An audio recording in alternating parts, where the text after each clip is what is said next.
வணக்கம் ஃப்ரெண்ட்ஸ். இன்றைக்கி நம்ம சப்பாத்திக்கு இட்லி தோசைக்கெலாம் ஒரு சைட் டிஷ் பார்க்கலாம் வாங்க. அதுக்கு ஒரு கடாயில் ஒரு 4 ஸ்பூன் எண்ணெய் விட்டுருக்கேங்க.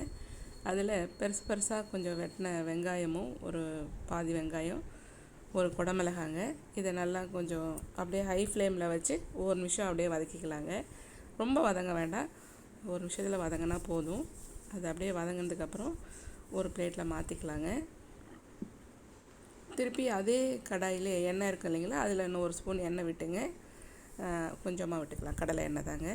அது கூடவே கொஞ்சம் சோம்பு போட்டுக்கலாங்க. ஒரு ஸ்பூன் அளவுக்கு சோம்பு போட்டு அது பொரிஞ்சதும் பொடியாக நறுக்கினா ஒரு 2 வெங்காயங்க, அதையும் அதிலே சேர்த்துக்கலாம். அதை நல்லா ப்ரௌன் ஆகிற அளவுக்கு வறுத்துக்கலாங்க. நல்லா வதக்கிக்கலாம்.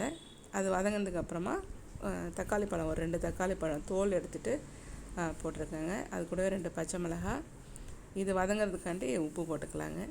அது கூடவே ஒரு ஸ்பூன் இஞ்சி பூண்டு பேஸ்ட்டு நசுக்கி போட்டிருக்காங்க, பேஸ்ட்டாக இல்லை, அது அப்படியே 2 கல்லில் நசுக்கி போட்டிருக்கேங்க. அதையும் நல்லா வதங்கினதுக்கப்புறங்க ஒரு 4 முந்திரி பருப்பும் ஒரு ஸ்பூனு உடச்சக்கல்லையும் பவுட்ரு பண்ணி அதையும் அந்த இதிலே கொஞ்சம் ஃப்ரை பண்ணிக்கலாங்க. அதே கடாயிலே ஓரமாக அதை அப்படியே வறுத்துட்டு அது கூடவே எல்லாம் மிக்ஸ் பண்ணிக்கலாம் பாருங்கள். இந்த முந்திரி பருப்பு சேர்க்கும்போது நல்ல ஒரு டேஸ்ட்டு கிடைக்குதுங்க, நல்லாயிருக்கு. அது கூட நல்லா வறுத்துட்டு அதையும் நல்லா வதக்கிக்கலாங்க. அது கூடவே அதுக்கப்புறம் இது கூடவே ஒரு 2 ஸ்பூன் தயிர் சேர்த்துக்கலாங்க. அதில் புளிக்காத தயிராக போட்டுக்கலாங்க, ஒரு 2 ஸ்பூன் அளவுக்கு. அதையும் நல்லா அதிலே மிக்ஸ் பண்ணி விட்டுக்கலாம் பாருங்கள். அந்த தயிரும் வெங்காயத்தோடய நல்லா மிக்ஸ் ஆகிட்டங்க. நல்லா பொறுமையாக லோ ஃப்ளேமில் வச்சு மிக்ஸ் பண்ணிக்கலாங்க. அதுக்கப்புறம் நம்ம குழம்பு மிளகாய்த்தூள் ஒரு 3/4 ஸ்பூனும் ஒரு 1/2 ஸ்பூன் அளவுக்கு வெறும் சில்லி பவுட்ருங்க, அதையும் போட்டு மிக்ஸ் பண்ணிக்கலாங்க. தேவைப்பட்டால் இதில் மஞ்சப்பொடி போடலாம், நான் மஞ்சப்பொடி போடலைங்க, இதுவே கரெக்டாக இருந்துச்சு எனக்கு.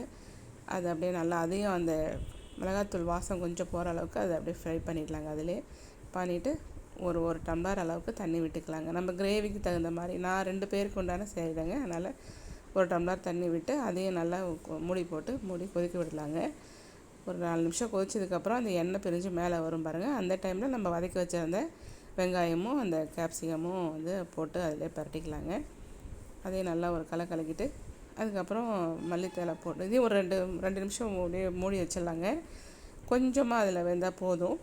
அது கூடவே மல்லித்தழையை போட்டு அப்படியே இறக்கிக்கலாம் பாருங்கள்.